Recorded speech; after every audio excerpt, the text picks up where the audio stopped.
Hello, everybody. Scribbler Johnny checking in before we continue. Some more background of what was going on as I was writing this book, which took me about 30 or 31 days writing it by hand to get the first draft here. And I would sometimes have to stop because my hand would hurt. I was not used to writing that much.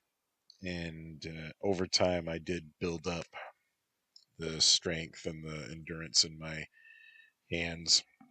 And the most I ever wrote in a single day was 13 pages. And this was trying to maximize space and ink efficiency. So, because the paper and the pens weren't free. So I was just trying to get as much on the page as I possibly could. And so word count definitely is a more accurate way to measure out that output. But just for the sake of accuracy, we are talking about standard loose leaf um, pages here that I was writing on. And this one, this chapter gets real horny real quick. So make sure the kids aren't listening. And we resume Acid Burn, written January 2017. So there are legal precedents? Asked Etta. Oh, yes. Once the husbands of two sisters got married after the deaths of their wives so that they could keep their business interests connected to them and their children rather than to default back to their in laws. Once, the partners who bought a mine all got married to each other. Us, well, we will be recognized as the partners who own Etta's traveling medicine wagon. Etta clapped at this. We're going to get married. I'm going to be a wife. The matrons can kiss off. Seven hugged her, and Sasha said, I think that it has been a rich, full day, and it is time for bed. With that statement, she checked on the eggs and replaced the blanket that was covering the nest she had fashioned. Seven and Chips were only wearing robes and were quickly into their nightshirts. Kumak needed some assistance to disrobe from her elegant dress. And also her undergarments were rather complex, and the men were watching in amazement as Sasha helped Kumak.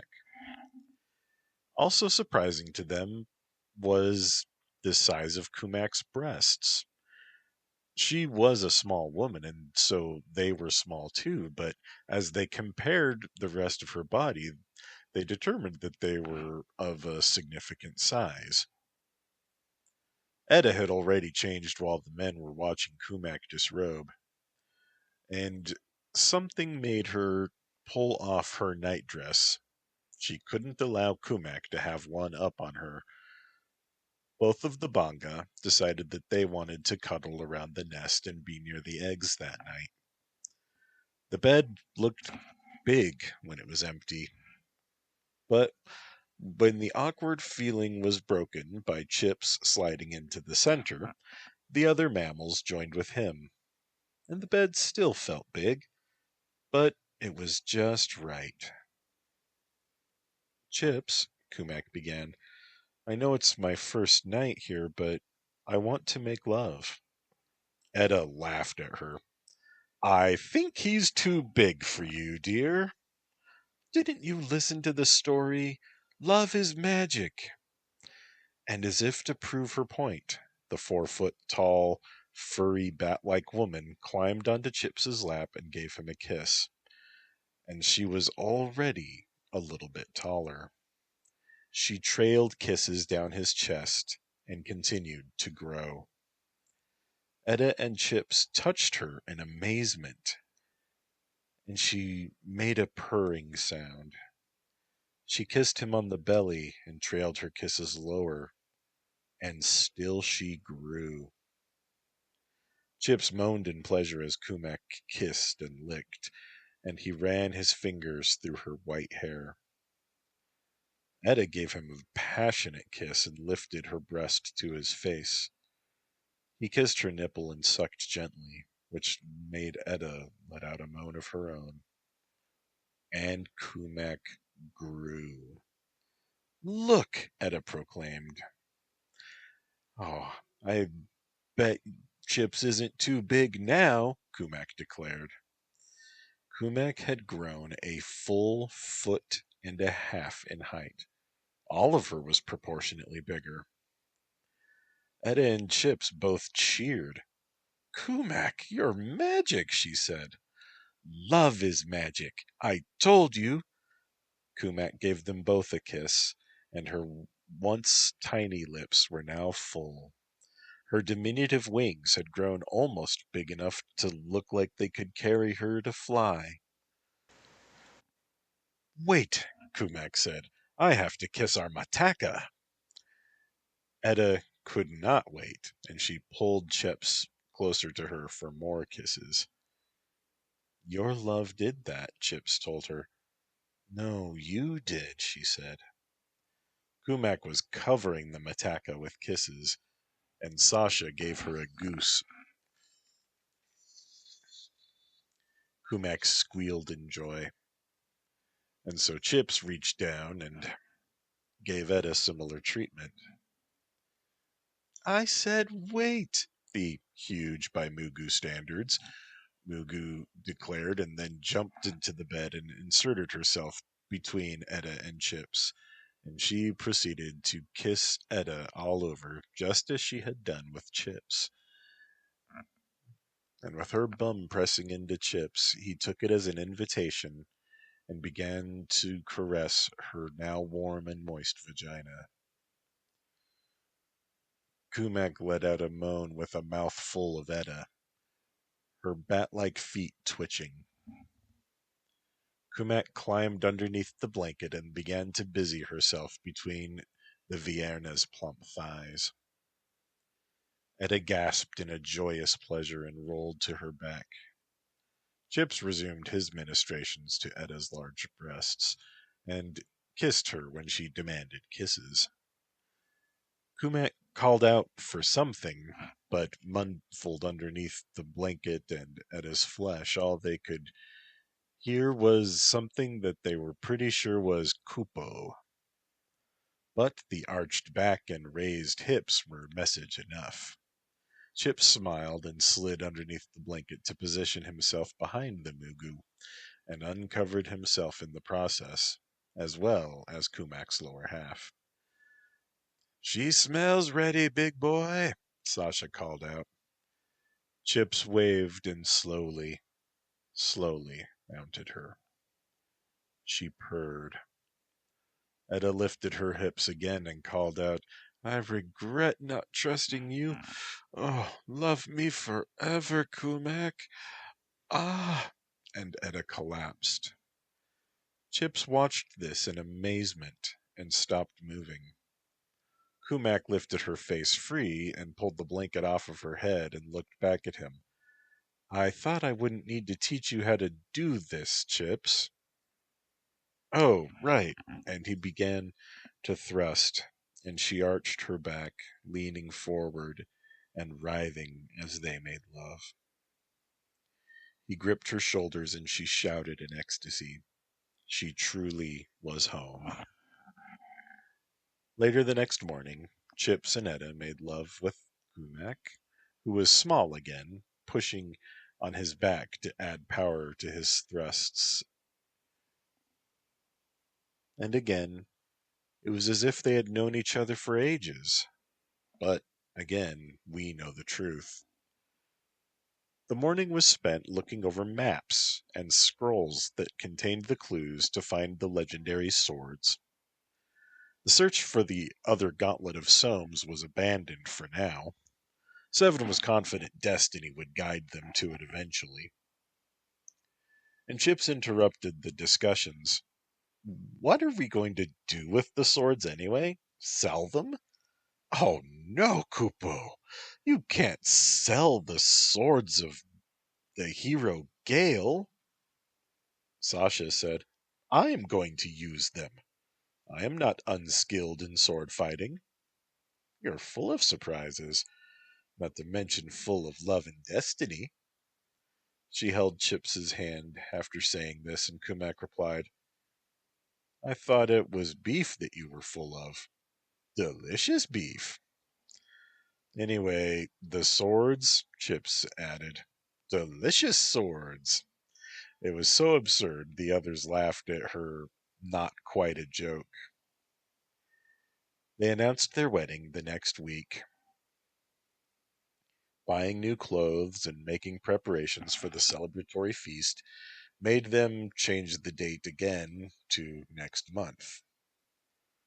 And the first snows began to fall in Leanie's mill.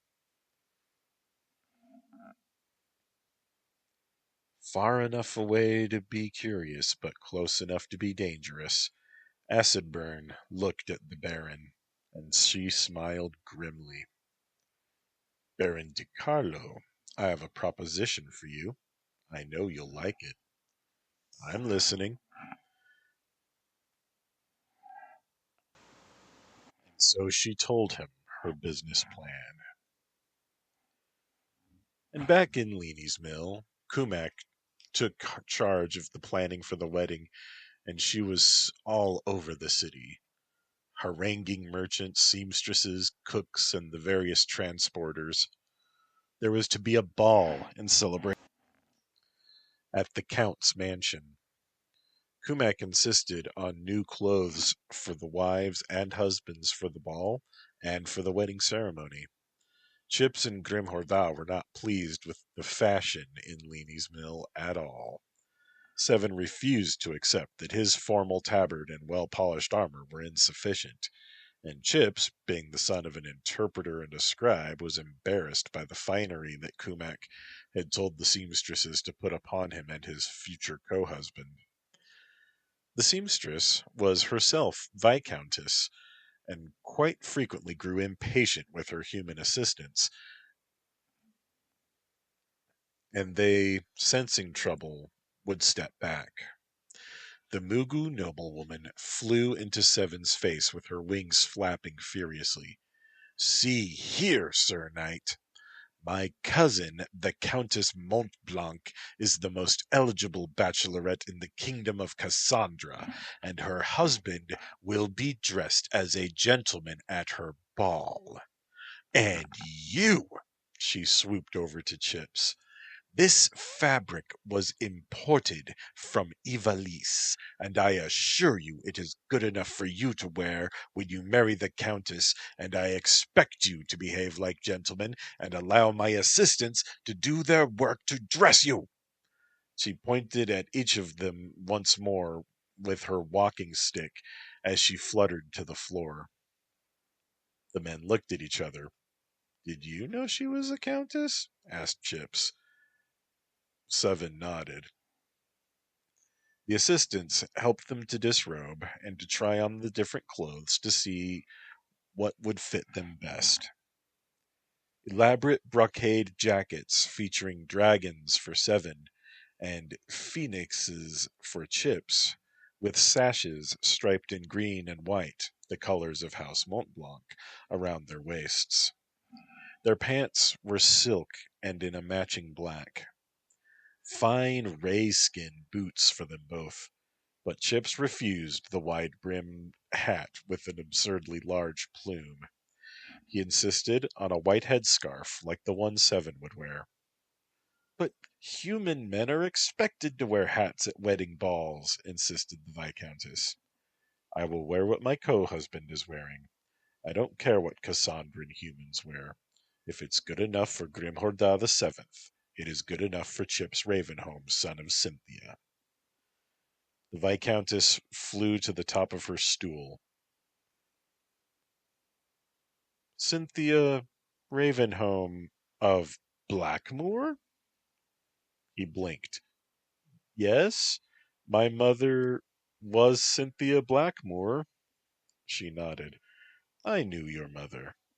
Give her Bindi Flurflam's regards, please. The assistants made notes and reclaimed the clothes and bowed their way out of the studio. Thank you for finally allowing us to do our work. You may kiss me before leaving. The men reclothed themselves, and Chips kissed the aged seamstress. Will you be at the ball, cousin? I will be at the ceremony as well, cousin. Good day to you. They bowed and went straight to the tavern. Chips, amazed, said to Seven, my mother knew the Viscountess in the Mugu nobility of Cassandra, and us Antiquarians. I guess she got around more than I thought. Wonder if my father knows cousin Bindi as well. Over their drinks and meat pies, Seven remarked, we're not only going to become citizens, we're going to join the nobility of Cassandra. The line is only going to become heavier, you know. I think the eighth is going to go mad from all the expectations placed upon him. Not if I have anything to say about it. My son will be a balanced, steady youth who will make his family proud. So will all of his siblings. I didn't meet my father until I was already a blooded warrior, Seven replied. I love you, co-husband. And I you, co-husband. They toasted each other, and then Chips joked, I hope our extended family is more mellow than cousin Bindi. Hey, she gave you permission to kiss her. How bad can she really be? That's true. She permitted my lips to touch her own. What a gracious cousin we have. And then Seven grew somber. I wonder how our wives are doing. The ladies had drinks there in the studio. The seamstress, a matronly Calabarthy, said little, instead choosing to point and snap. Her assistants were quite organized and seemed to be sharing her thoughts. The seamstress leaned her spectacles forward, and she slowly walked over to Etta, whispering, Do your co-wives have a plan to wear matching fascinators? He stared blankly. Fascinators? Decorative head adornments. I had an idea, if you would like to hear it. Etta looked at her co-wives, who were surrounded by a flurry of activity. Kumak, dear, do you want to wear matching fascinators? Ah, yes, that would be perfect, Kupo. Kumak, atop a stool, called out. Pause, please. The assistants stepped back as one. I would like to have the Montblanc crest on our bouquets, but what should we wear for our fascinators? Kumak asked. Etta shrugged. Sasa suggested, a phoenix? With its tail made of amber beads. The seamstress cleared her throat and swished her tail apprehensively, and then she spoke. I had an idea for these lovely oval moonstones to symbolize eggs, soon to hatch into a glorious future. I love the idea, said Etta, and Sasha agreed. Our emerging future will be glorious. Kumak applauded. Another triumph, Mistress Scarlinda. The seamstress bowed demurely. As the time had gone by, Etta had lost some weight, but she suspected she would never be thin. Her gown took the most time and effort, but at least strangers didn't think she was pregnant anymore. Kumak would wear a nice green brocade gown depicting snapdragons, and her fascinator was a tortoiseshell comb. Edda's gown matched Kumak's, including the thigh-high slits. Her fascinator also matched, and because Sasha's scales were green, her gown was white, brocaded also with snapdragons, and her fascinator was sewn into a headscarf. Skarlinde gave Kumak a kiss. "It is my honor to attire you and your co-wives, Countess. Thank you for your courage." The Calabarthi left them with her blessing. The co-wives left together to check on the eggs. "Countess? Courage?" Sasha asked once they were in the privacy of their house and Kumak sighed. "Oh, I didn't want to make a big deal about my family. I wanted you to love Kumak, not Countess Montblanc, even though that is who I am. And in terms of courage, well, we're going to be the first interspecies marriage in Leanie's Mill history. There are those who might oppose our union." "How do we not know this?" "Politicians and prudes have written sternly worded letters to the governor and my father and myself. I felt you didn't need their unpleasantness, dear, sweet co-wives." Sasha confirmed that the eggs were warm and in good condition. And she asked, "Are there others who support our union?" "Of course, Kupo. Mughals are very interested in personal freedoms for the most part. These politicians are concerned about the possibility of complications regarding succession." Edda blurted, "Succession? Are you in line for the crown on top of everything?" Kumak started weeping. "Please don't be angry, my love. I didn't hide this from you maliciously. I had the best intentions." Edda took a breath and held out her arms and embraced Kumak.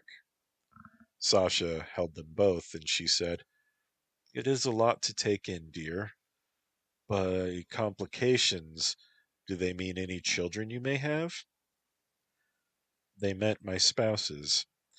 Cassandran law includes spouses into the family after the famous husband's inheritances that I told you about. And that would mean your spawn too, Satrasha. But nobody knows that you have eggs yet. Edda found a place to sit. "We're going to be in history books just for being in love. I'm going to be talked about and insulted for years after my death. Edda Candy, the fattest Vierna in the world, and now a social climber." She was in shock.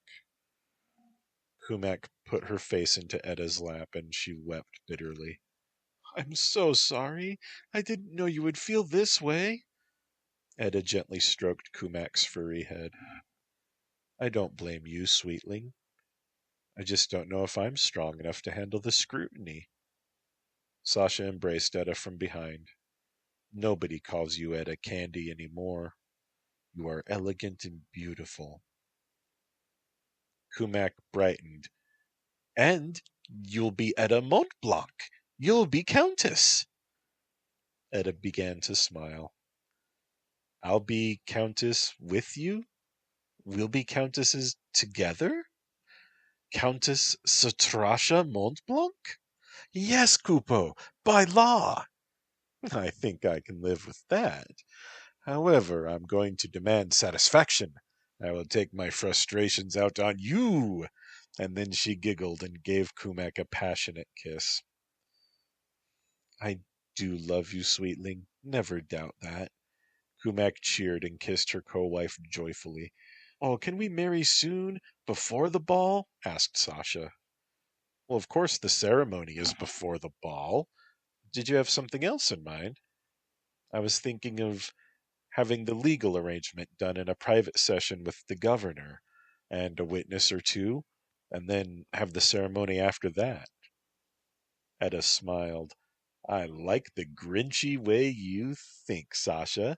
Then no one can stop us." And it was then that the men entered the sitting room. Oh, countess, Seven asked. Yes, my lord, all three women responded. The partners laughed together and shared embraces. Why did you let us find out how important you were in this way? Cousin Bindi was rather harsh with us. Kumak demurred. She's the best. I didn't think the news would burst upon you that way, and I really didn't want this to trouble you, my lord. What's this my lord nonsense? After we marry, you will both inherit and be Count Montblanc. Well, yes, but cut that out. Only if you kiss me quickly, my lord. He kneeled and held out his arms for Kumak. Kumak ran into his embrace and they kissed.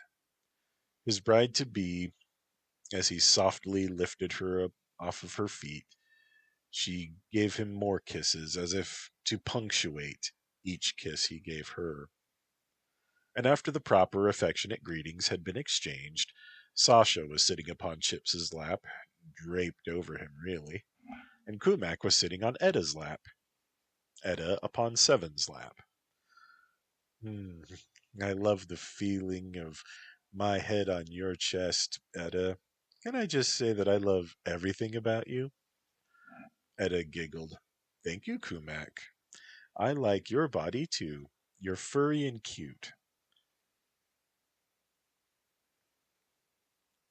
Chips kissed Sasha, and my sexy dancer doesn't have anything on her chest to get in the way of getting things done.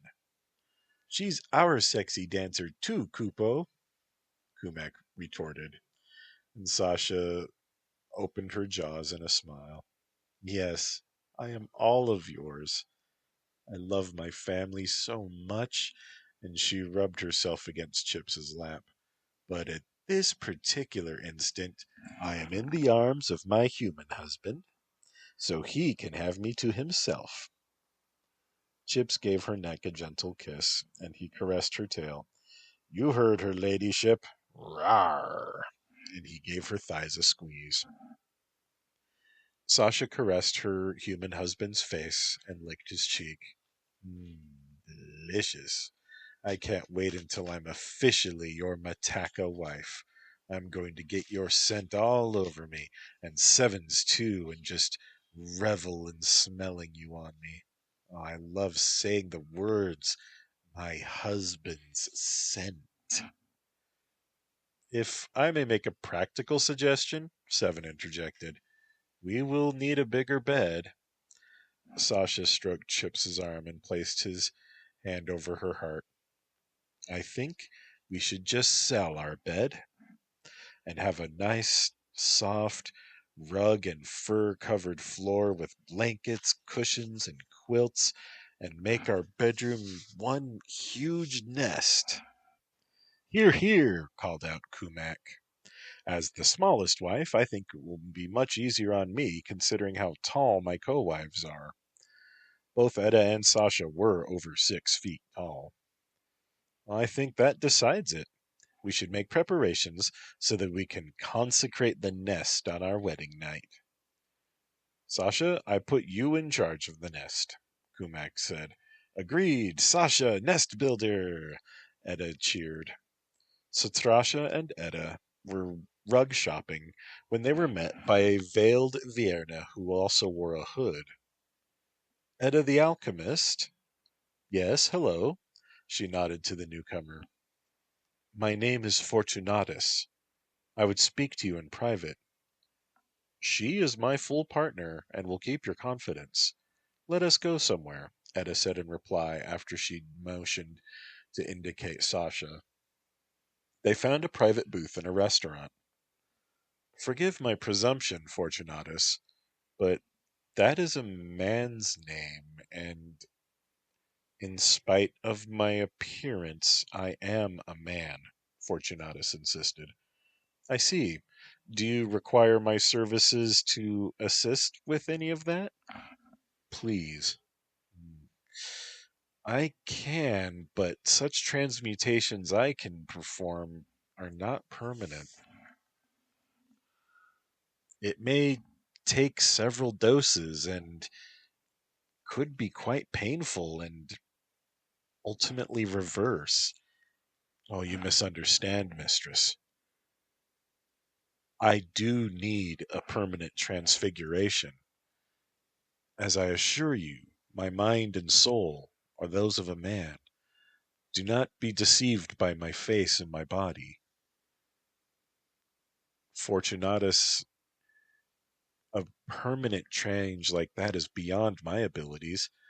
You require a full magical transmutation that could only be performed by a highly skilled wizard, and I don't know any mages in town.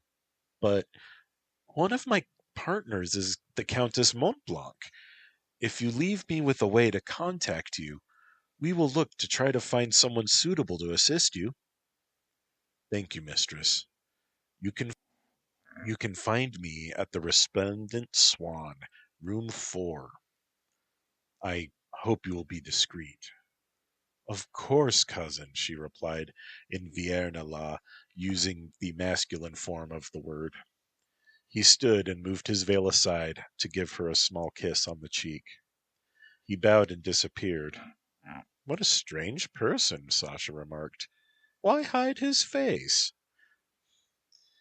Because he thinks his face looks too feminine. A man can hide his face all he wants and draw only a little attention, and by binding down breasts or explaining away the face every day must be quite exhausting, Etta replied. So you believe the story he told? Sasha asked. Why wouldn't I? He says he's a man, so he's a man. But he smells like a woman, Sasha retorted. Don't worry about it. He walks his path. Yes, co-wife. Eda gave her a kiss. If I ever get tired of hearing you call me wife, you know that I'm ready to die. Sasha held her hand and she looked into her eyes. I've just never met someone like Fortunatus before. Eda nodded. Nor have I, but we have to just understand that there are people who are different from us. And I think it's best to help everyone live their true life and walk their own path. I actually feel very good about even just helping to find a professional to assist our Fortunatus. I hope he becomes our friend.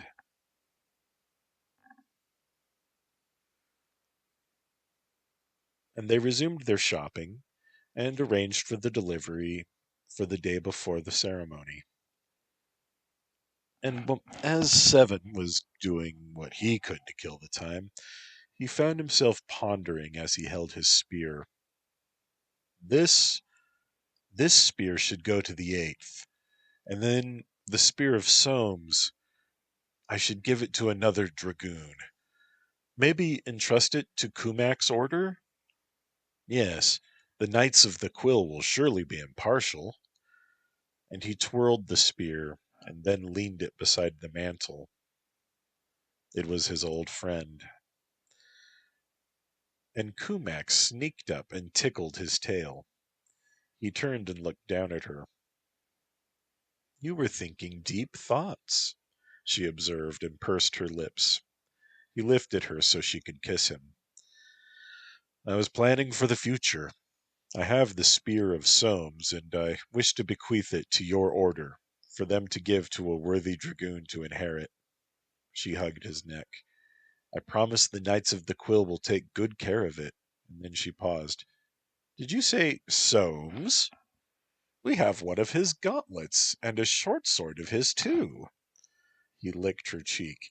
Can we claim them? I don't see why not. Let's go now, just you and me. I'll change into my tabard, so you'll have to help me undress. Of course, my wife.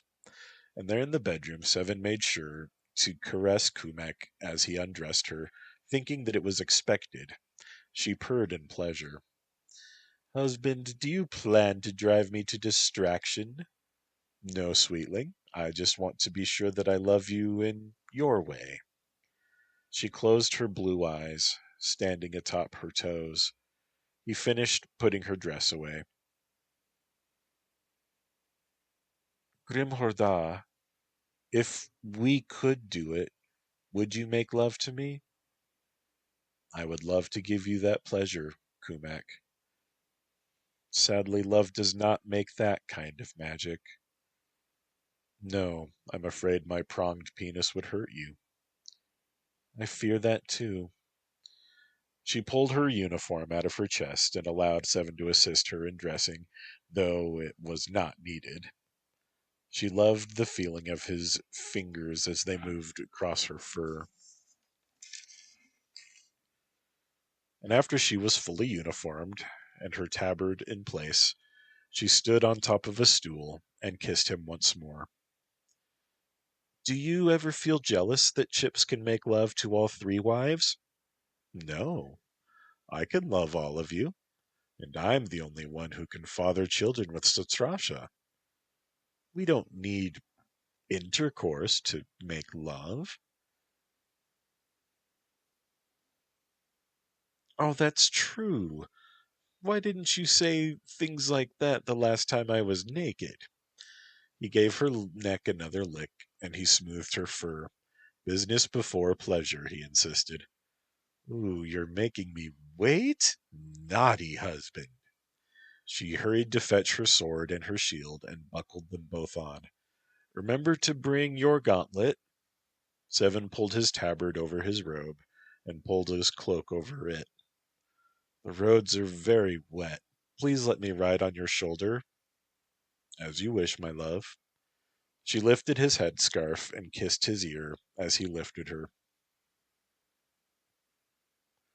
And so it was that Etta, Sasha, and Chips were home alone together. Will you go to the mage college soon? Etta asked him. I was going to wait until after the ball. Why?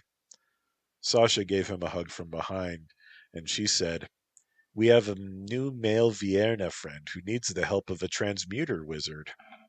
And she gave his neck a lick. Chips nodded. I can go tomorrow.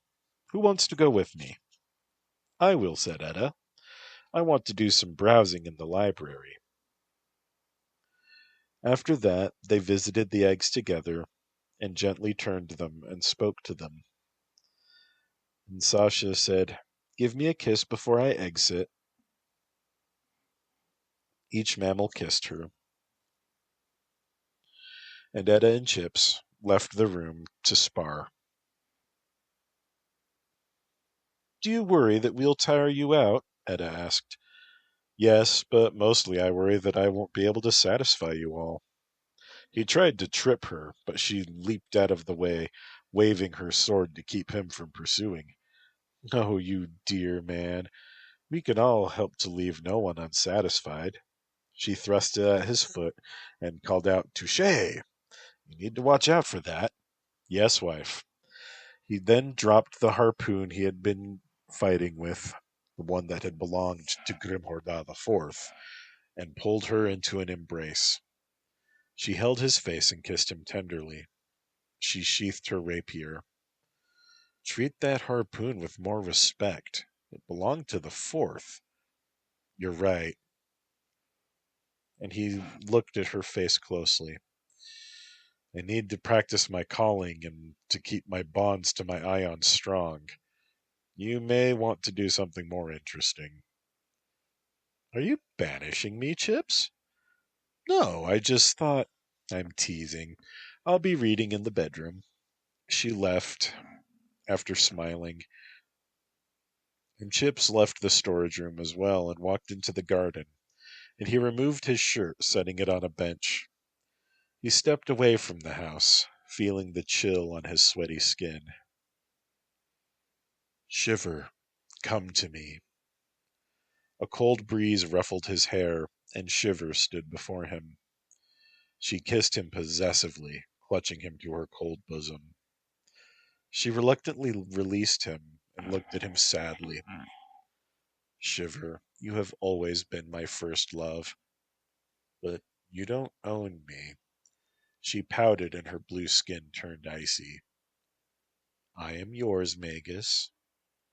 You are not mine, but not long ago I was your only friend, lover, all you had. Her voice spoke the chill air, though her lips did not move. She continued, Please forgive my jealousy. You haven't played with me for a long time. I didn't want to neglect your feelings, but I do feel that I am growing. You will stay. You will outlive me. You're immortal. Her skin dropped the ice. All the more reason I need time with you before time robs me of you. Shiver, I'm here now. I'm chilled for you.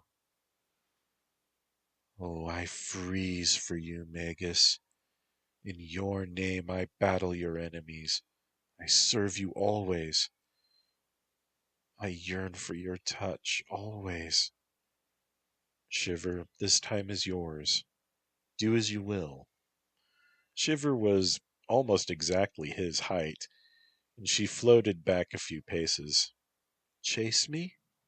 Pursue me and kiss me when you catch me? Like when I first sought to bond with you. Yes, you were an apprentice, and I was haughty and proud. You courted me sweetly. You didn't break me.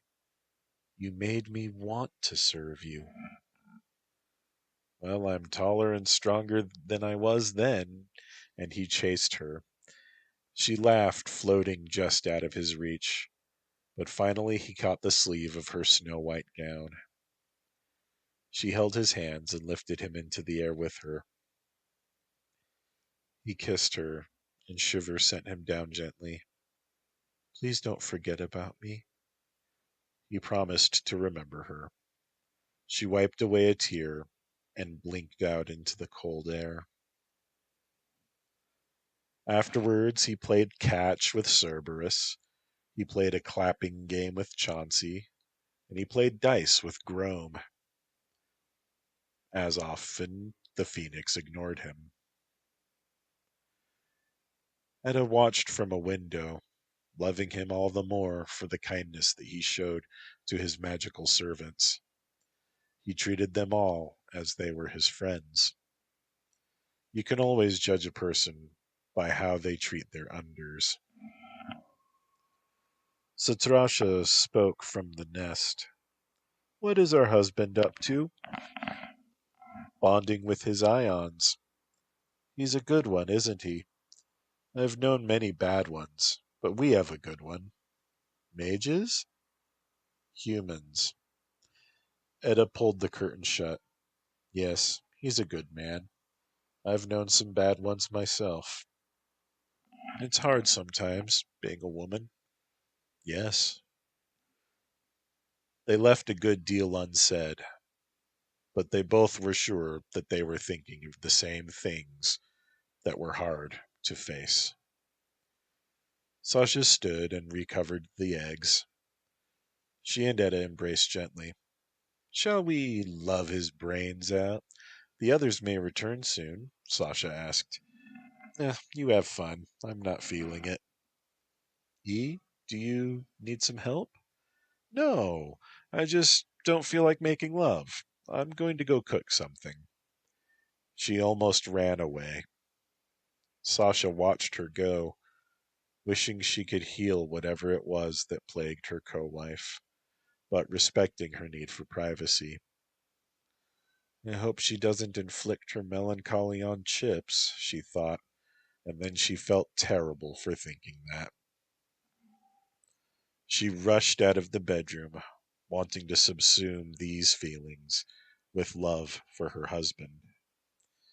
He had pulled his shirt back on and was shivering when Etta rushed into the kitchen, weeping.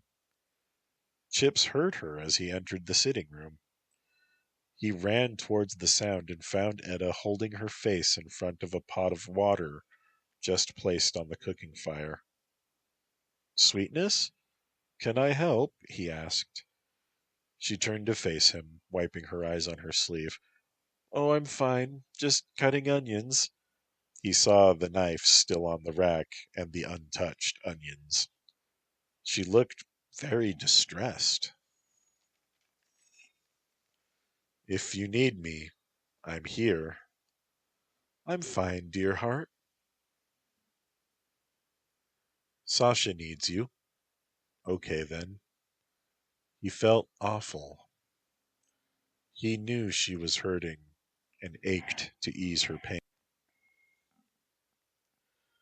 He felt rejected, and he turned and walked back to the sitting room.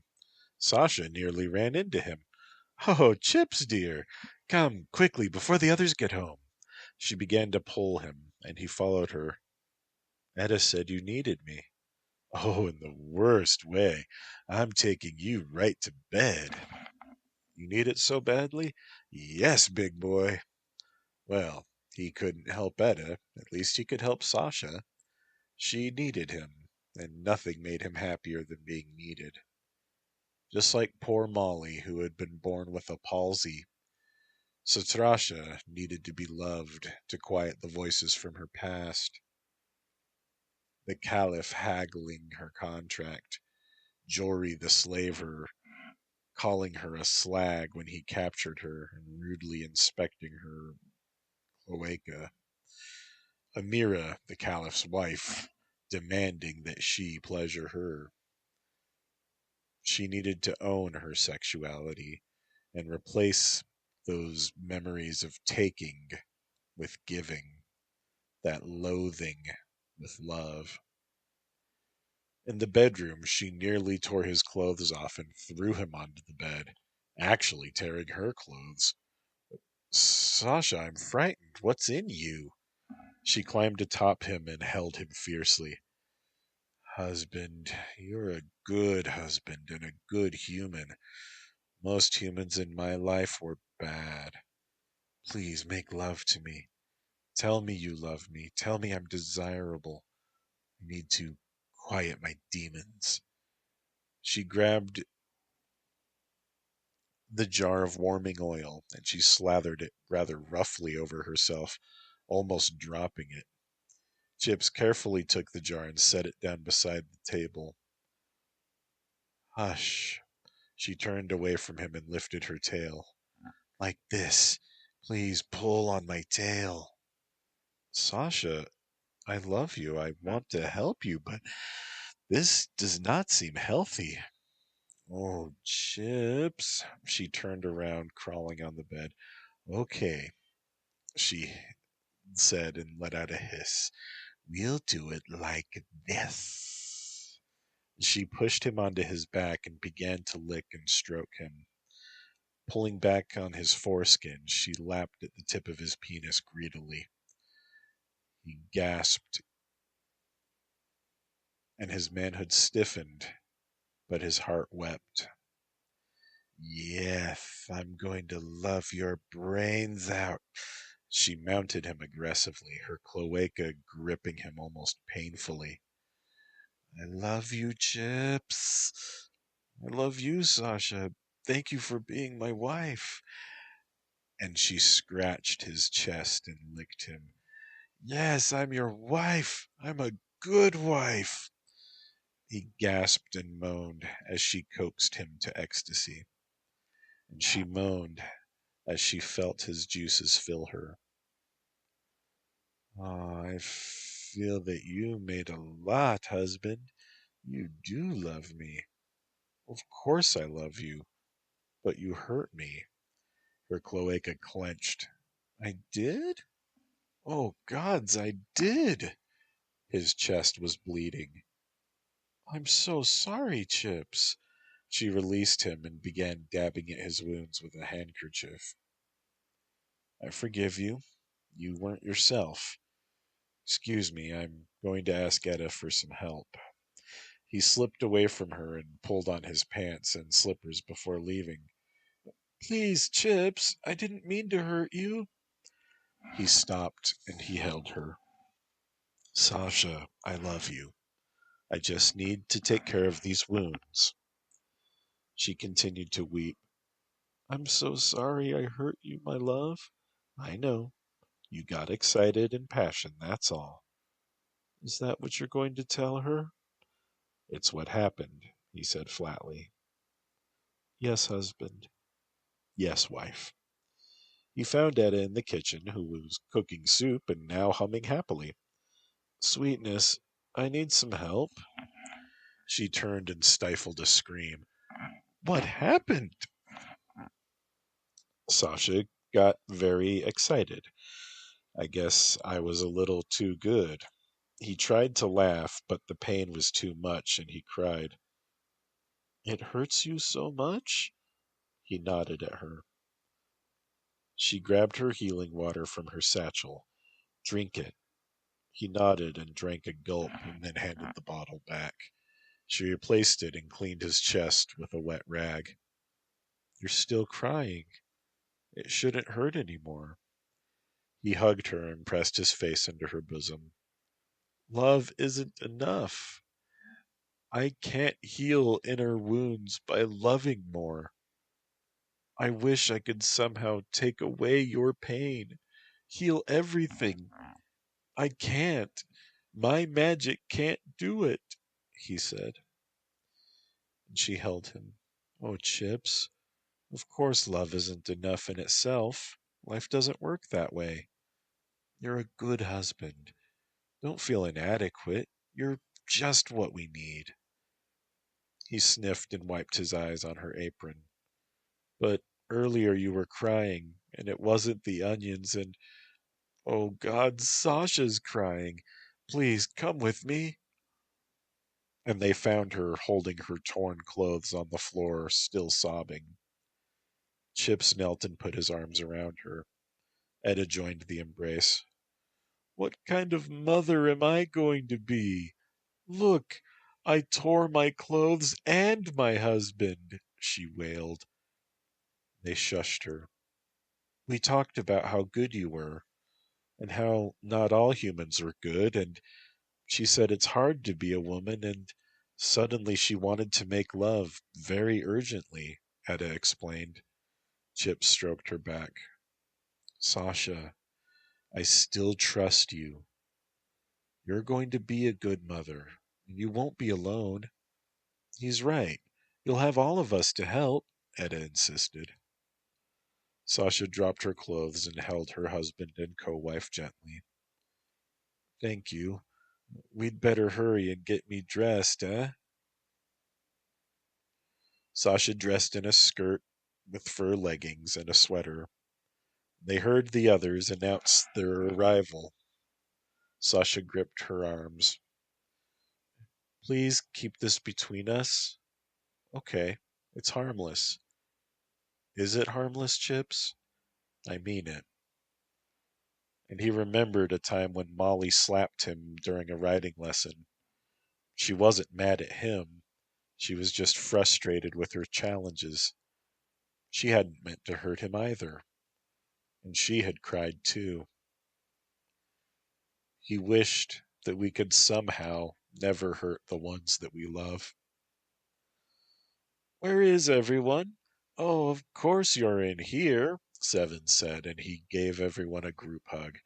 We have a surprise, Kumak called out.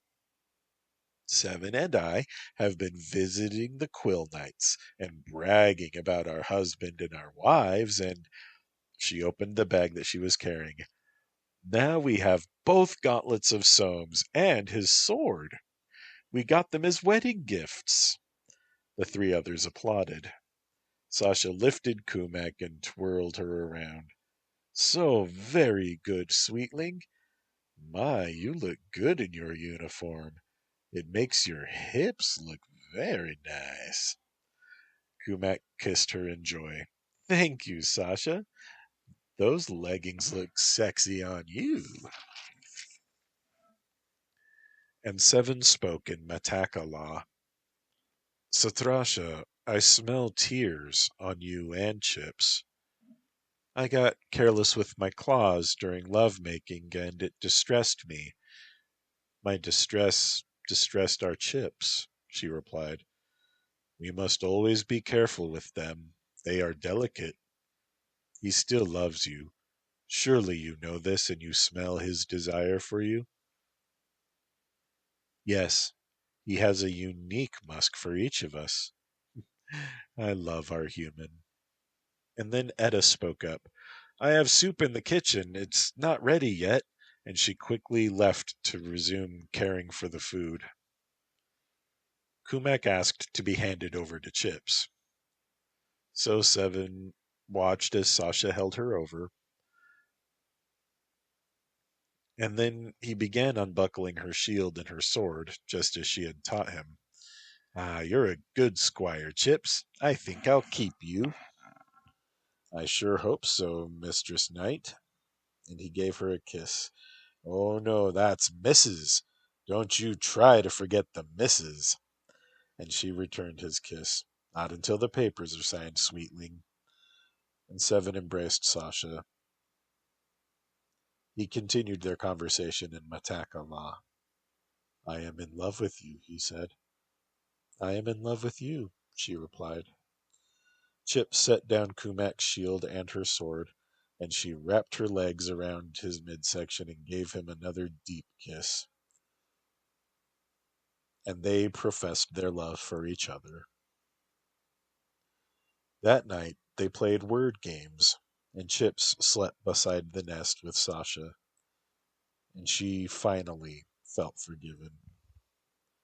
Etta was quite entangled with Seven, rather like old times, and one hand was resting on Kumak, who woke up in the night to cuddle between Chips and Sasha. In his dreams, Seven was visited by his namesakes. Four spoke first. "Seven, your father has died." Six approached. "Hail, son." "Hail, father." "I know you will make me proud." "Thank you, father." "Your mother is well." "Thank you." "The spirits told me about your clutch." "It is well that you chose that mate." "Yes." "Don't you have anything to say to me?" "No. My mother raised me alone, and you never stayed long enough for me to care to miss you. May you rest in peace, Sixth." And then Seven was allowed to dream freely. And he was flying with the topaz dragon, soaring above the desert sands. But not just any desert. Home. There was his river. They descended, and the dragon shifted shape into a female Mataka with glittering yellow and blue scales. She extended her arms to him. He approached her, and they embraced. "Who are you?" "My name is Dune above the tree. You may call me Sandy." "Will we meet in the waking world?" She released him. "Without doubt, Grimhorda. You will aid me in a great battle. Many will fight, many will perish, but you and I will live, and you will father my final clutch of eggs. Then I will hide my eggs well and leave you. I will have other business." "Why are you telling me this?" he asked. "I thought you'd like to know." She turned and knelt, lifting her tail. "Come to me, Dragoon. Be mine this night." And he could not resist her. Etta woke to find Seven's penis poking against her thigh. She quietly examined it. It was pronged just as he had always described, and it did look like it would hurt if they should try to have sex. However, and she disentangled herself and carefully began to lick it. Seven groaned and woke. This strange wet feeling. "Oh, that feels really good," he moaned. Etta purred, and she squeezed his penis in her hand and licked the bifurcated prongs. He shuddered and held her hair. He convulsed, spurting his fluids into her open mouth. It tasted like salty syrup. She swallowed. Etta, that felt amazing, but why? You deserved it. Did you dream about me? Yes, he lied. Why did it never happen before? In my dream, we could make love safely, and his penis retreated to his cloaca. She purred and kissed him, and he squeezed one of her breasts. Now it's your turn, and he let out a low rumble in his throat and gave her as good as she gave him. Almost. He was very careful of his teeth. Tasting her fluids stirred him, and he got another erection. With his tongue tired, he stopped.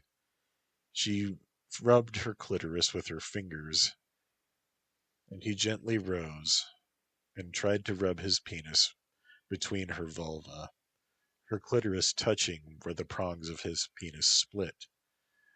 Oh, this is great! It's like we're doing it! And her hips bucked and she moaned. She pulled him down for a kiss and wrapped her legs around his waist, squeezing him as aftershocks shook her. That was wonderful. I felt how good I made you feel. I know what Sasha meant now, Seven said. Did you finish both times? No, love, but let it be, though. Just hold me. He couldn't tell anyone that a dragon had raped him in the dream time. But that is exactly what happened. She forced him. Thank the mother Etta was there to help him set things right.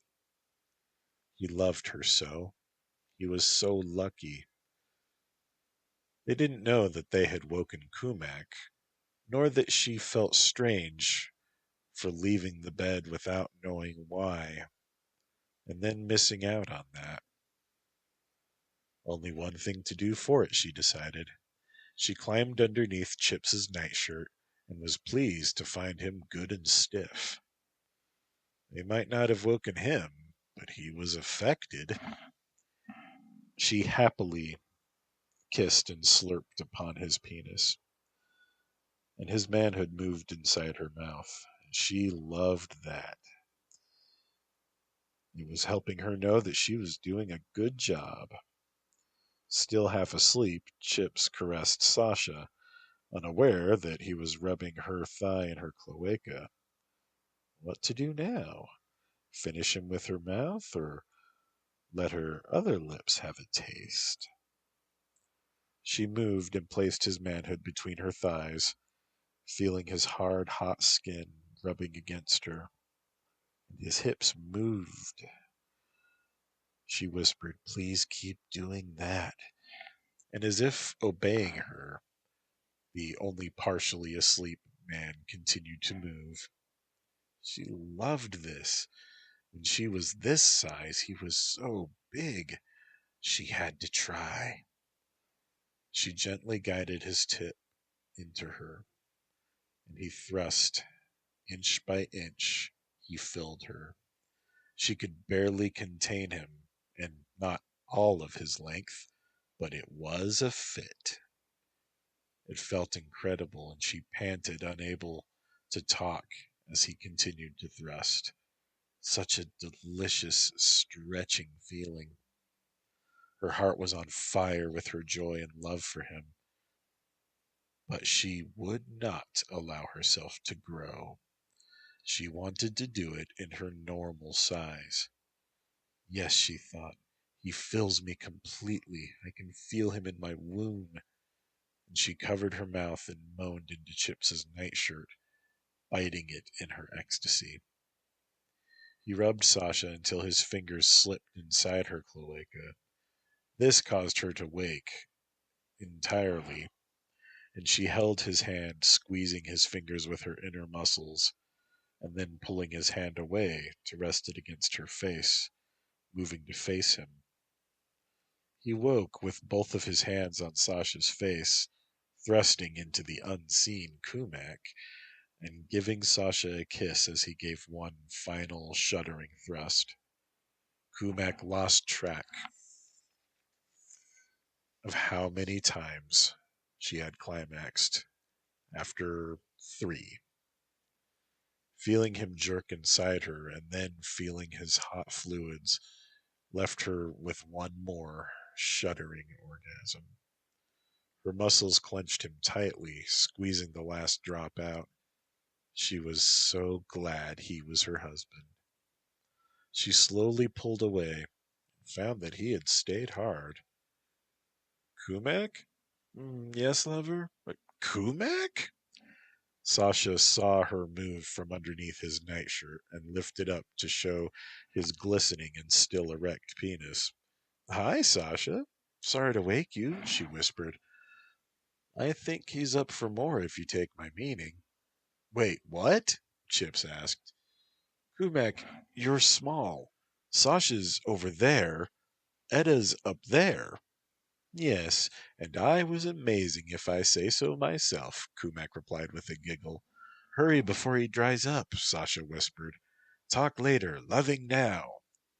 And then she pulled him atop Sasha, guiding him inside. Oh, feeling you and him together, it's perfect, Sasha exclaimed. And she held him with her inner muscles and pulled him closer with her powerful legs. She pulled him in deeper than she ever had before.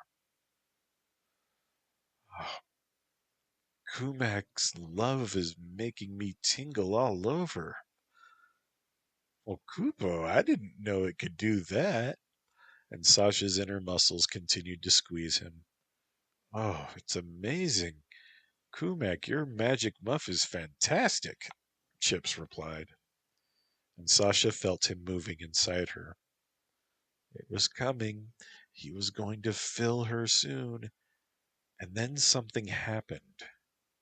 She squeezed his manhood tight, and she climaxed too. She had never felt so beautiful. Something miraculous had happened. That never happened before. It's not supposed to happen.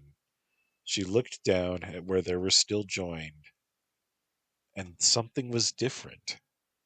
She had a clitoris now. Kumak? Yes, beautiful, sexy co-wife? Do Mughals grant wishes? No, but love is magic. Why? She slid off of Chips, causing him to buck one final time, and her cloaca was now some kind of combination of the two sex organs. She moved to stir the fireplace. Look, I have a vagina. What? They both looked and saw the fluids dripping from her. Does that mean what I think? Kumak, your love and your fluids made Chips bigger, and it transformed my cloaca. What do you mean I'm bigger? Kumak saw that it had gone flaccid now. No, she may be wrong about that. I don't want you any bigger. I can barely take you as you are. Edda rolled over and stepped over. It's still the middle of the night, you know. Kumak pointed between Sasha's legs. How does Sasha have a clitoris? Kumak smiled proudly. My love is great magic, apparently. Chips loved me in his sleep, and he was still hard, so then he loved Sasha, and apparently my love juice transformed her. Edda pinched Kumak. Ow! Okay, it's not a dream. Where do you come off having a magic vagina?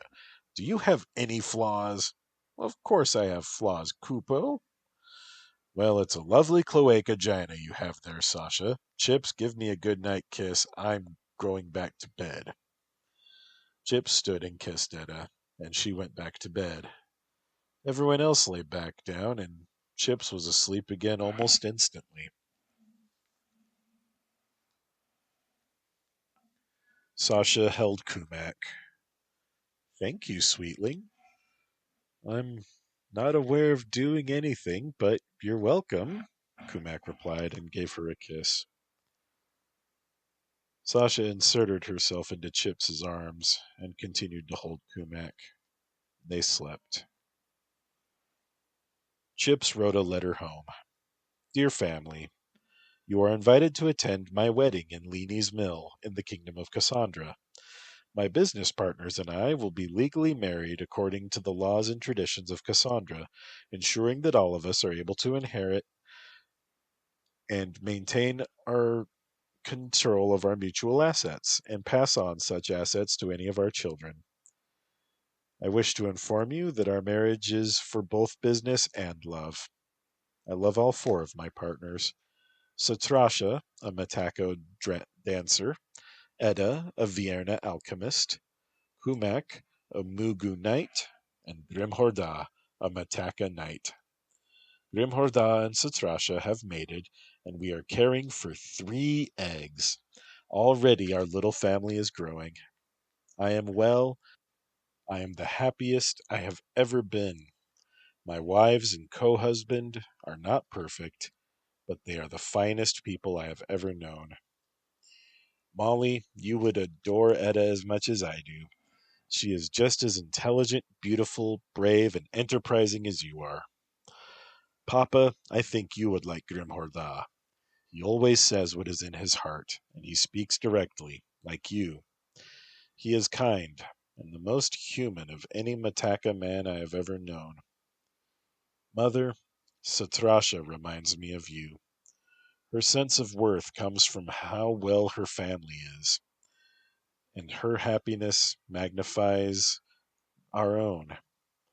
She loves us as if we are the air she breathes. Please do come. I have included a voucher for a coach to carry you here. All my love, Chips Ravenhome. He handed the letter to the Mugu airman. The airman saluted and started his flying engine. I hope everything goes well, he said as the engine roared and carried the airman away up into the sky. Don't worry, husband. These machines are very reliable.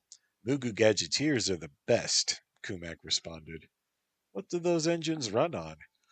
Magic and high-proof grain alcohol. I see. Well, I'm off to the Mage College to help Etta. Kiss me goodbye. I was going to anyway. Etta was quickly in the library. Chips gave one of her ears a kiss and whispered, I'm off to see the wizard. She looked up and smiled. She mouthed the words, love you, silently. He went to the registrar's office and asked about transmutation wizards. The Calabarthi registrar brushed his leathery snout and began looking through a stack of papers. Can you help me? Patience, Magus, he whispered. Humans, always so hasty. He wrote down some names and addresses. Here, these magi sell transmutation services. 1 gold, please. He paid gratefully and quickly found Etta where he had left her, writing notes from the book she was reading. I know how to spot real saffron now. I also know great uses for valerian root, she declared. He smiled at her. I have a list of transmuters. She closed the book. Let's go. She put the book onto the return cart, and he gave her butt a pinch. This made her giggle. They both put their papers into her satchel for carrying. They walked and found the resplendent swan. They were arm in arm, waving to locals who waved to them. They were getting to be well known in spite of how private they tried to be. No one was anything but kind to their faces. Etta walked to the door of room 4 and knocked. Fortunatus answered. Ah, Mistress Etta, please come in. Chips was drinking juice in the common room. Here are some transmuters who might be able to assist you. Beyond that, I can't make any promises. He thanked her. Be sure to stay in touch and let me know how things go, Etta said. I will, mistress. And as this was going on, a Mugu patron approached Chips, climbing atop a stool to sit beside him. Chips gave a polite nod. Are you the human man marrying Countess Montblanc? Yes, I am. You think you're the hero Gale, do you? You don't look like a hero to me. I do not. I'm just a man in love. I'm sorry you don't approve. It was then that Etta returned. You're right, I don't approve. You expect the laws of my kingdom to legitimize you sleeping around with 3 wives of 3 different species. You are mad, sir. Etta sat beside the angry Mugu. Are you saying he's mad for wanting to marry me, the Countess, and the lovely dancer Satrasha? I would think he should be praised for winning the hearts of 3 fine women. Some men die with no wife at all. Hear, hear, said another Mugu patron. Countess Montblanc declined my proposal twice. Cheers to you, Chips. The angry Mugu looked up at Etta's bosom and found he was too short to pull his face up to look her in the eye. I I don't want to insult a lady, but I disapprove of your lifestyle, mistress. Thank you for being a gentleman. I hope that you will attend our wedding as a friend.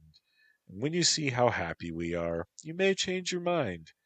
We certainly not insisting upon plural marriages for all. We believe forcing one's views on others is indecent. Chips took Etta's hand. Good day, sir, he added. They rose and left hand in hand. Oh, I hope my family comes for the ceremony, he confided in her. I didn't invite my family. Why not? Chips, my family, they won't approve of me marrying someone away from the grasslands. They would want me to go back home and have an arranged marriage with a Vierna husband. They would dismiss you as a childish fling, incapable of giving me sons, and therefore somehow less valuable. My homeland, sons are more valuable than gold. Every Vierna wishes for a son because they are so rare. So only a Vierna husband can give you a son? Well, no matter. I will love any daughters we have, and let others go and be baby factories. You're an adventurer, Chips insisted. Thank you for the compliment, but you are reinforcing my decision to keep my family far away from us. I wonder if any of our Mataka relations will attend. That is a good question. And Chips laughed suddenly. I'll wager we might not have room for all our relations because suddenly Kumak will discover 1,000 cousins she never knew before. Etta laughed with him. Are you so sure so many will want to attend? Are we so beloved? Shall we find out? Spend the day around the pubs and markets and see who cheers? Oh, I think not. Let's just get some food and return home, Etta replied. As you wish. They haggled with spice merchants and purchased several cured meats. They didn't haggle with the butcher because, as Etta said, they are really good with knives and they have them right there at the market. Meanwhile, Seven was egg-sitting, and Kumak and Sasha were at the council house. Governor Daniel, we would like to sign our marriage certificates before the ceremony, just to have the formalities out of the way, Kumak informed him. Sasha nodded. Well, it's irregular, but I'll allow it. Maybe my secretary can arrange it. I don't my schedule 2 days from now. Busy, busy, Kupo. They bowed to the governor and saw to the secretary. We can do it tomorrow morning, she informed them. Perfect, Kumak replied. They arrived at home to find Seven home alone, still egg-sitting.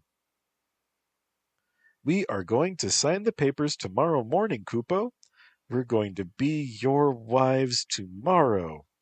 Well, that's great, Seven replied. He crawled away from the nest and pounced on Kumak, burrowing under her dress and licking her undergarments, pressing against her womanhood. She giggled and gasped, and he rumbled in his throat and slurped noisily. Sasha pulled his robe and called out, "He's pronging! You must taste wonderful! My turn!" It turned out that Kumak's fluids tasted similar to Edda's, but Sasha enjoyed pleasuring her Mugu co-wife. Kumak sighed and her body grew in size. Her clothes grew with her. Seven rubbed Sasha's cloacagina, interested to feel as the moisture spread. Kumak cried out that she had had enough, and that she must take a turn. And Sasha growled, "No, both!" And she crawled to face him and pulled him down. Kumak crawled forward, too, and they each held hold of his penis and licked a prong between them. He hissed his pleasure, and Kumak purred and pulled down her panties, lifted her skirt, and she rubbed her womanhood against his shaft. Sasha growled playfully and began licking both of them, her tongue sliding between their genitals. Kumak sighed and collapsed onto Seven's chest, panting. Seven held her in his arms. "Move her, dear. I don't want to crush her." Seven pulled her up towards his face, and Kumak rested on his chest. "I want to see," she squealed. Sasha guided him into position and slid down to join their cloacas together in joy. "It feels even better. I'm going to become addicted to sex," she hissed, and she rumbled in her throat. And Kumak sighed. "Oh, it's so sexy. I wish I could do it with Seven, too." And she began to lick Sasha's clitoris as she worked her inner muscles on her husband. It quickly proved to be too much, and he cried out to match her own ecstasy, and they both shuddered. "You finished together. It's beautiful," Kumak purred. They heard Edda's voice call out, "We missed the fun. Not fair." Edda put the food away in the kitchen, and Chips strode directly to the bedroom. "Kumak grew. She was in on it, too." Kumak staggered over to Chips and gave him a kiss. "We couldn't wait, honey man. We're signing the papers tomorrow morning. Oh, but we're spent now, and maybe eat?" Chips gave her a small hug. "Oh, I'm sad I missed the fun, is all. And maybe if Edda's in the mood later, we don't have to worry about that now. Would you assist her in the kitchen? I'm not a good cook. I'm a night historian. I eat food, I don't cook it." "Oh, well, maybe I just want you to spend some more time with her." "All right, Chips, I do love my Edda." "Don't forget your underpants." She picked them up and tucked them away. "I'm trying to stay big, Kupo." She gave them each a kiss before exiting the room. Chips helped Sasha to her feet, straightening her skirt. "Are you inviting any family to the wedding?" he asked, and Sasha held him. "This is my family. This is my home. This is my river." Seven stood. "The sixth is dead, and my mother is a very busy knight. She's got plenty of spawn to worry about. She entrusted me to the line." "Oh, well, Edda won't be inviting her family, but I invited mine." "I'm sure my family will love you," Chip said. Seven reached to hold them both. "I certainly hope so. Some find us unnatural." In the kitchen, Kumak tied on an apron that managed to fit her, and she said, "I'm happy to help you out, E." Edda turned to face her, and she asked, "You know how to cook?" "No, but I'm good with blades, and I want to be with you." Edda kissed her. "Do you really love me, or am I just baggage that comes along with Chips?" Kumak was horrified. Etta, I love all of you. Of course I love you. How could you think you're baggage? Kumak returned her kiss. Oh, I'm sorry, Kay. I just have this voice in my head that always tells me I'm no good, and it's hard to silence it. Do you see how I'm big? I'm so happy to be marrying you. She smiled. Love is magic, right? Yes, E. Love is magic. Etta put her Mugu co-wife to work cutting and cleaning. They talked about flavors and how to mix them and how food is important to good life. Etta shared some candy with Kumak, the first time she had done so. After a while, Kumak was small again and had to hang up her apron. She went to the sitting room to find Chips reading a book about ions. She climbed up beside him and peered at the book. There was a picture of a pixie fairy. Pixie fairies? Why are you reading about them? That is not a pixie fairy. It's an ion called a sprite. They are powerful healers.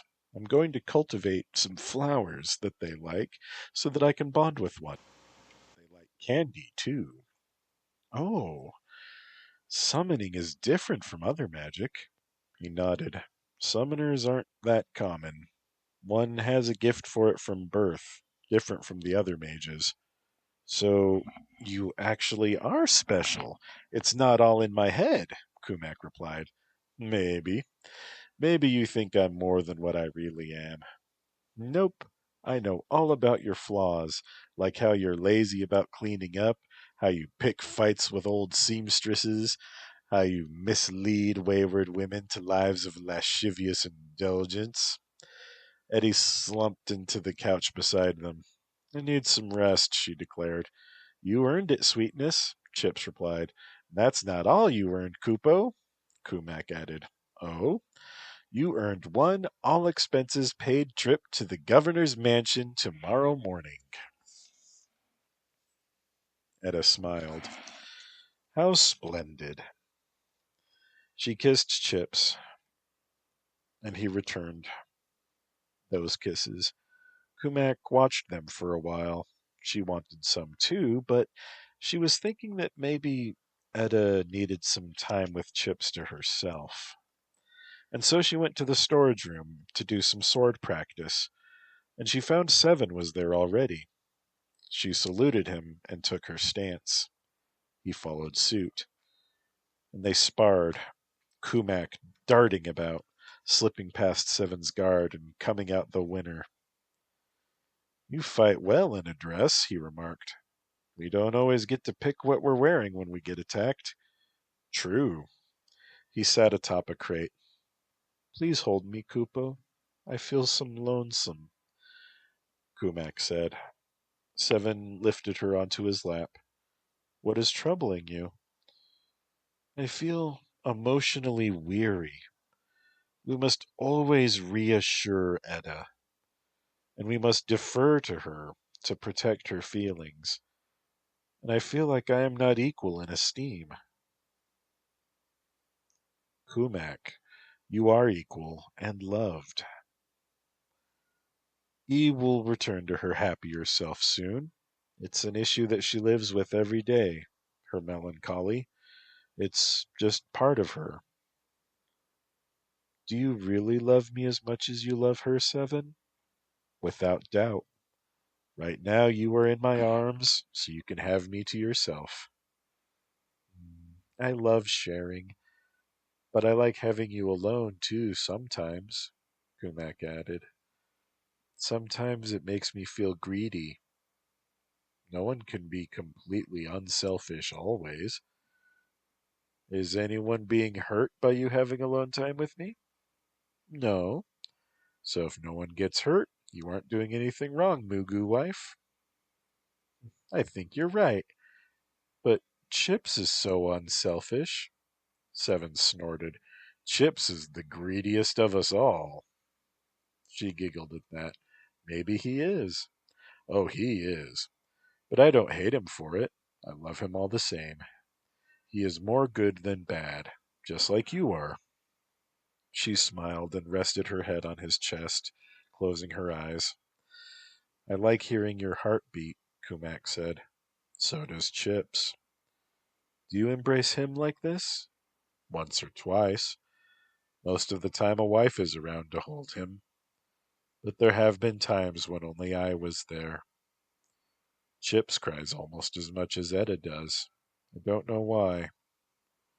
She kissed his snout. I love you, Mataka husband. I love you, Mogu wife. I guess I should put my stuff away. And she passed Etta's sitting in Chip's lap in the sitting room, cuddling as she went to the bedroom. Etta gave her a smile and blew her a kiss, and Kumak pursed her lips to catch it and continued on her way. Sasha was dancing with two ribbons in her hands as Kumak stowed her sword and shield. Kumak put her underpants back on, feeling a bit sheepish, and then Sasha entangled her waist with a ribbon. How do you do that? She asked, and Sasha pulled her closer. The ribbons are actually weighted. She unwrapped her co-wife. Have you felt lonely in here alone? No, I can't dance in a full bedroom. Kumak smiled at that. We are all so different, but so similar too. I don't think we're very different at all, Kumak. Well, maybe we aren't. I mean, you're noble born, Sasha said. I was once a slave. You're a mammal, I'm a reptile, but we love our family. We especially love pleasing our family. We fight for what we love. We appreciate good satin. Kumak was thoughtful. I've been thinking a lot today, she said. Thinking? About me? Sasha asked. All of us. We found each other fairly rapidly, right? To one way of looking, it seems that way. But our days are so full, I just don't pay attention to time, Sasha replied. And we all get along and love each other so much. People don't always find one person to love, and I have four. Yes, we like to joke that our story is being told by a lazy storyteller. Kumak chuckled. Is that why we're so comfortable with each other and so lusty? Obviously. Then I owe our lazy storyteller a great big kiss for how happy I am, Kumak declared. Indeed you do. That night, Chips read epic poems to them, and even recited one from memory. Kumak played a button accordion, and Sasha danced, twirling her ribbons and swishing her tail, whirling and stepping lightly. She finished with Kumak sitting atop her shoulders and making Kumak's dress flutter and reveal tantalizing glimpses of her furry, shapely legs. Kumak fluttered down, and Sasha bowed, making a curtsy as she landed. The others cheered, and Etta joked, We should take it on the road. I can sell medicine and toss colorful smoke bombs around, and Chips can summon his ions, and you two can dance and play music. We'll hit the historical sites and dungeons along the way, battling monsters and collecting fabulous treasures. Hear, hear, cheered Seven. Wait, if that's what we should do, what are we doing now? Rutting. Oh, do we want to stop doing that? And if so, why? Money is exchanged for goods and services. We need lots of those. Aw, that's why the rolling house. I see. Seven gently cupped one of Etta's breasts and gave her neck a lick. She pulled down her dress, exposing both of her large pendulous breasts. Seven began licking a nipple, and then Kumak attacked the other.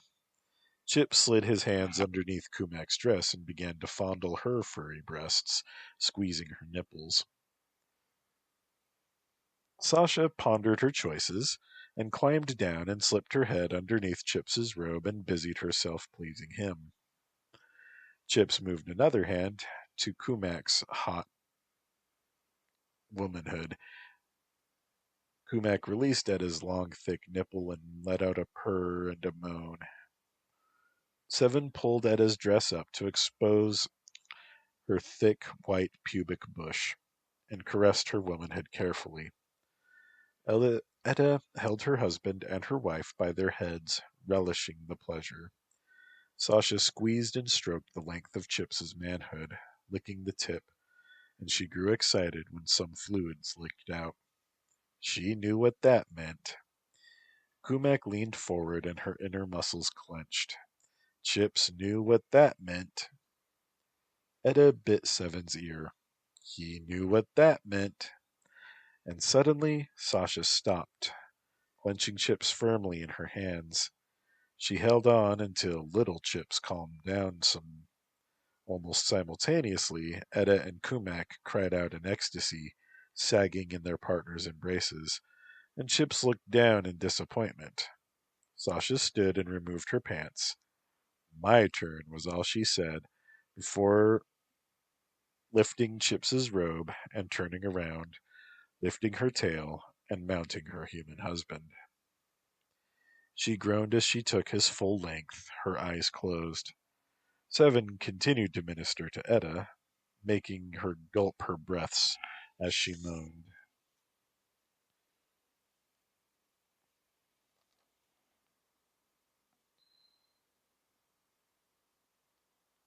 That's right, he said softly to Edda. Come for me. Yes. Oh. She stiffened, fairly bathing his fingers. Sasha slid herself up and down, gripping and releasing as she went.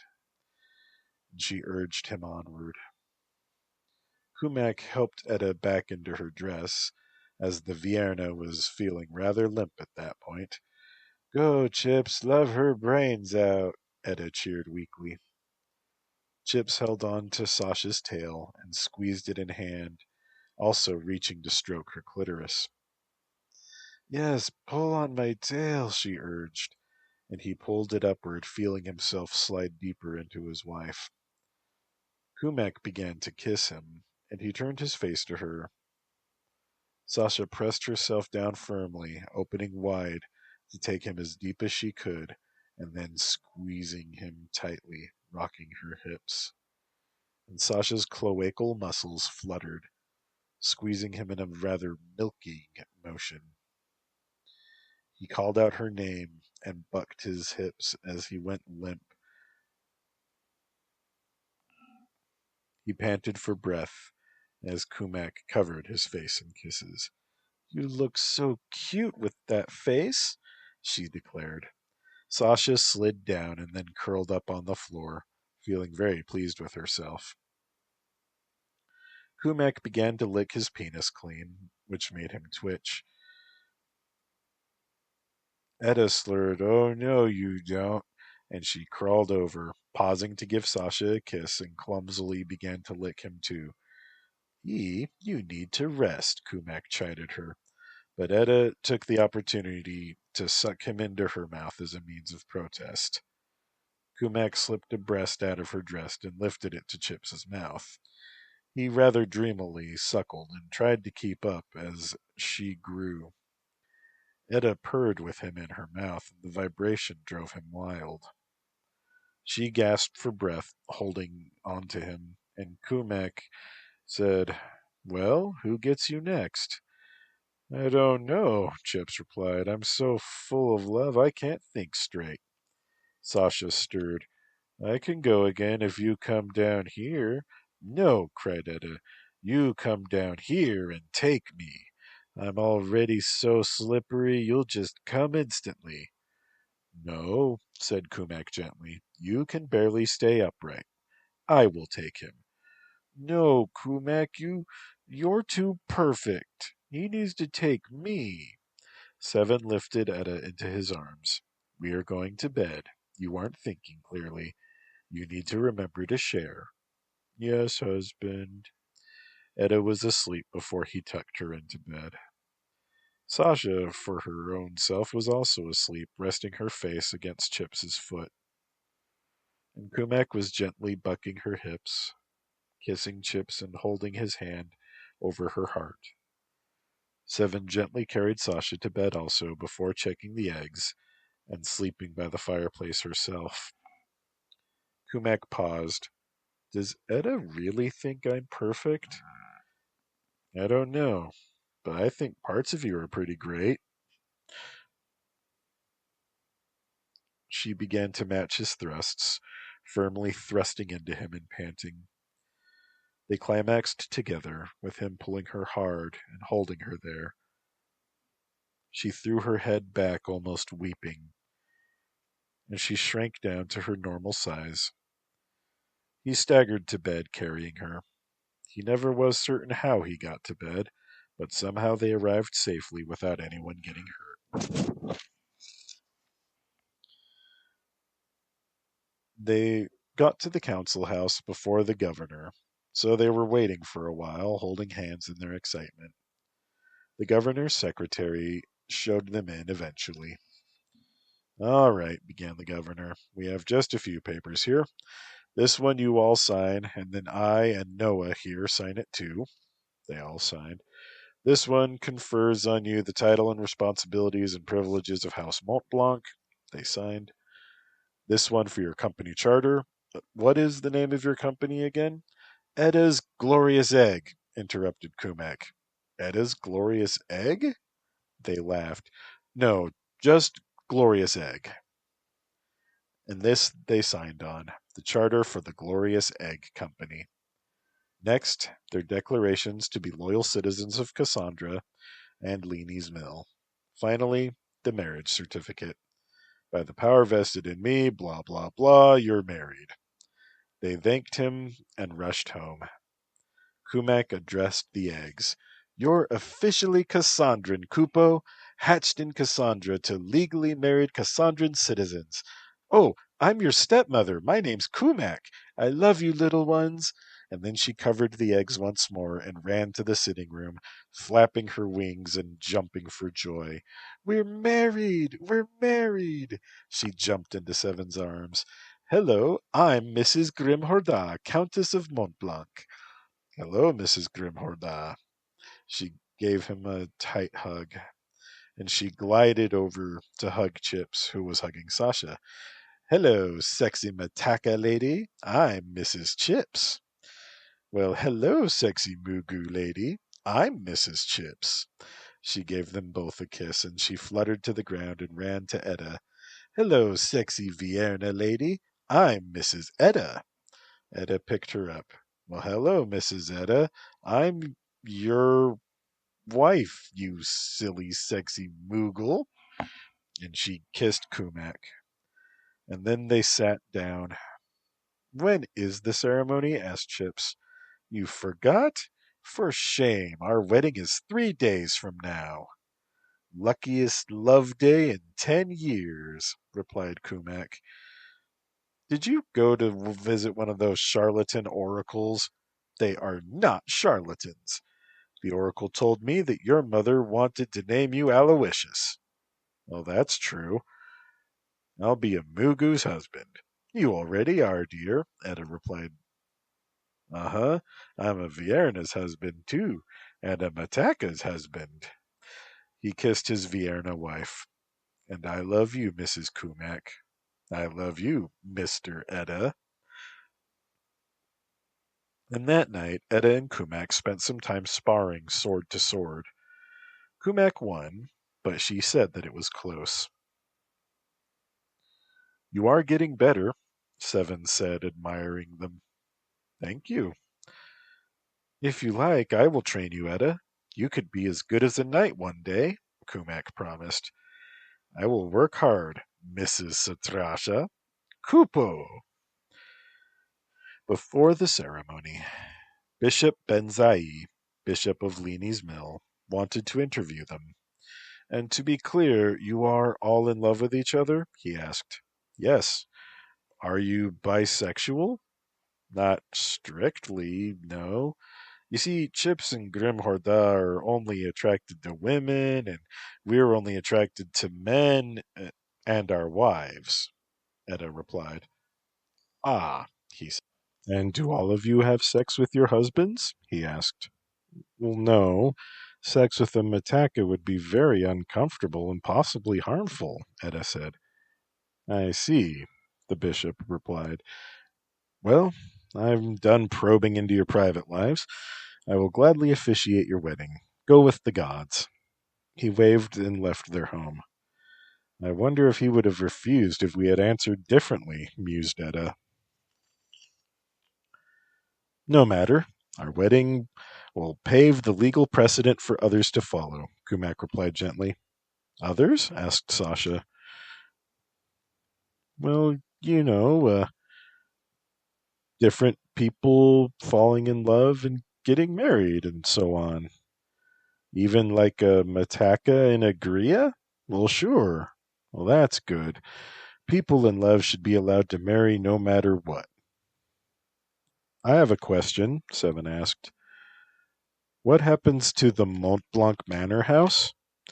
Well, my family lives there. We could move in, but I like our house here, even though it's not as large and it's built for taller people. Well, that's right. I hadn't thought to consider how our house had not been built for Mugus. Well, that's rather foolish of me, I admit. It's okay. I still love you, Kumak replied. Their wedding clothes arrived together,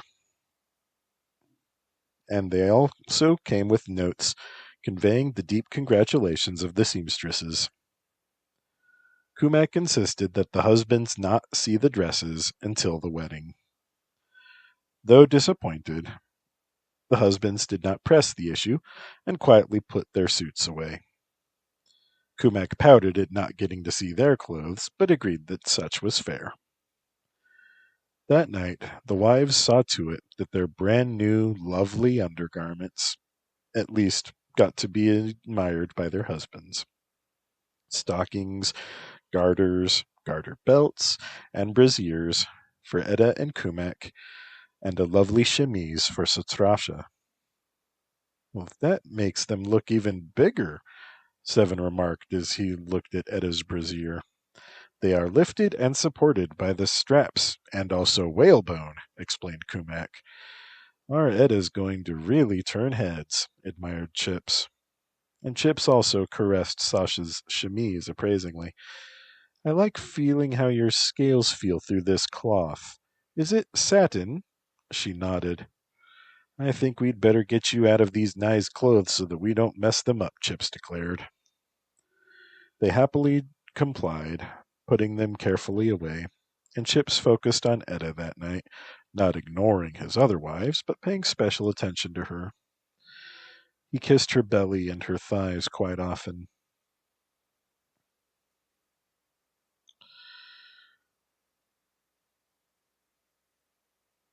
And when she was finished, he found that he was not. He gave her a passionate kiss and lifted Kumak away gently from her work on Seven. And Seven said, "Aw," but then he caressed Sasha's head, and he mounted Sasha from behind and pulled on her tail. And Kumak cooed, "Should I stay small?" "Whichever you choose." "So gallant. I want to kiss you as we make love." So she decided to grow. And this time she was as tall as Chips. He lay her on her side and lifted her legs as he lay behind her. It was an almost musical chorus of moans filling the room, their pleasure radiating outward and touching each other. It was the night before the wedding. In the dream time, the first spoke to Seven. "If it wasn't clear, namesake, Mother River is experimenting. She is guiding the flow of fate. That is why you have found the people you have found in your journey. Your decisions are always your own, don't doubt that, but fate can bring you somewhere with other people. So we would have fallen in love regardless of when we met? You should know better than that. Are you the same today that you were a year ago?" You are correct, First. Relax and follow your inner voice. Swim your way. I will guide you always. Thank you, predecessor. And in her dreams, the mother of all Vierna spoke to Edda. I've never bothered you before, brown hair. Hear me now. To what do I owe the honor, mother? Edda replied. If you think it will be clear to you, we're attracting your attention. You got my attention when you dyed your hair and left the grasslands. But now I'm watching you. By the way, your hair will remain brown. Thank you. Don't thank me. I didn't help you. Your children will have your brown hair too. So will theirs, and so on, even if they breed with the white-haired homelands, Vierna. Thank you. I haven't helped you. Your man-husband will be able to give you sons. I haven't helped you. And you're going to end up facing live dragons before you die. I advise you to work on your athletics. Also, maybe treat your sword with some alchemical silver. That's just prudent, you know. I haven't helped you. Be good to those eggs, and they who hatch from them. So, will I help you? I've never asked for it. Liar. Okay, when I was a child, you didn't grant that prayer either, I might add. I didn't want to. Nice. Listen, if I made you good at magic, you wouldn't be here. Thank you. Ah, you are learning to recognize when I've helped you. You're welcome, my daughter. If I ask you to help me, will I be happy about the results? Now that is a good question, Edda. And the mother of all Vierna held out a moonbeam. It was as if it were a staff in her hands. You haven't answered me, Edda replied. It is not a simple answer. Life is full of disappointments and pain. Anyone who says different is a liar. Your co-wives and husbands will always love you. Some people will respect you, others will not. Do you want my help? Edda took the moonbeam. Yes, the mother smiled then. And red and blue, those will be waiting for you. And you will find much wealth. But wealth brings as many problems as it solves. You will see. Lastly, learn to love yourself. You have value, and you are capable of great things, and you are loved. Work hard. And that was the end of Edda's dream, where she was visited by her goddess.